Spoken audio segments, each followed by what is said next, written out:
அவங்களுக்கு. அப்போ நிறைய நேரங்களில் விசுவாசம் இருந்தால் மட்டும் போதாது, அதோடு கூட என்ன வேணும்? அன்பு வேண்டும். எந்த அன்பு? நாங்கள் ஏற்கனவே அன்பாக தானே பாஸ்டர் இருக்கிறோம், அன்பாக தானே பேசுகிறோம், அன்பாக தானே நடக்கிறோம்.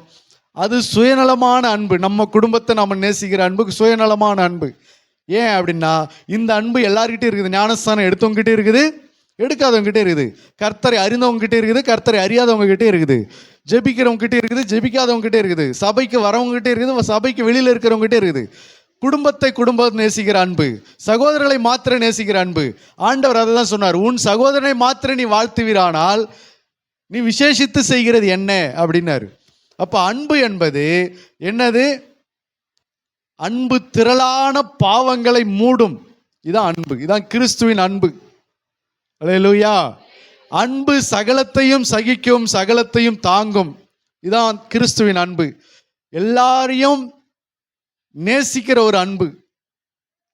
அதுல சுயநலம் இருக்காது, அதுல மாய்மாலம் இருக்காது, அதுல கலப்படம் இருக்காது. அப்படிப்பட்ட ஒரு அன்பு தான் கிறிஸ்துவின் அன்பு. அந்த அன்பை தான் நீங்க சொல்லுகிறாரு, உங்களுக்கு மலைகளை பெயர்க்கக்கூடிய அளவுக்கு விசுவாசம் இருந்தாலும் அன்பு இல்லாவிட்டால் எனக்கு ஒண்ணுமே இல்லை. அப்போ விசுவாசத்தோடு எது வேண்டும்? அன்பு வேண்டும். அல்லேலூயா, அல்லேலூயா. கர்த்தருடைய அன்பு வேண்டும். சபையில எல்லாருமே அந்த அன்பு இருக்கணும். நம்ம குடும்பம் நாம அப்படின்னு இல்லாம சபையில எல்லார் பிள்ளைகள் மேல என்ன இருக்கணும்? அன்பு இருக்க வேண்டும். அல்லேலூயா. ஒரு சபையில சாப்பாடு கொடுக்குறாங்க, கர்த்தருடைய அன்பு இருந்துச்சுன்னா என்ன பண்ணுவோம்? இந்த சாப்பாடு எல்லாருக்கும் கொடுக்கணுமே அப்படின்னு நினைப்போம். அந்த கர்த்தருடைய அன்பு இல்லைன்னா நம்ம மட்டும் கட்டப்பையில போட்டு பேக் பண்ணி எடுத்துன்னு போயினே இருப்போம். அல்லேலூயா. இதுதான் நம்ம அன்புக்கும் கிறிஸ்துவின் அன்புக்கும் உள்ள வித்தியாசம். அல்லேலூயா.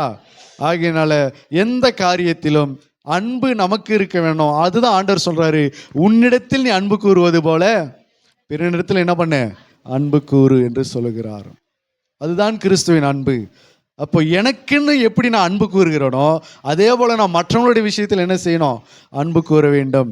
அந்த அன்பு தான், அந்த விசுவாசமும் அந்த அன்பும் நமக்கு வேண்டும் என்று கர்த்தர் சொல்லுகிறார். அல்லேலூயா. அப்போ முதல் காரியம் விசுவாசமும் ஜெபமும், இரண்டாவது காரியம் விசுவாசமும் கிரியைகளும், மூன்றாவது காரியம் விசுவாசமும் நல்ல மனசாட்சியும், அடுத்த காரியம் விசுவாசமும் பொறுமையும், அடுத்தது விசுவாசமும் அன்பும் இருக்க வேண்டும். அல்லேலூயா. இவைகளிலே நாம் நாடுவோம், இவைகளிலே தேர்வோம்.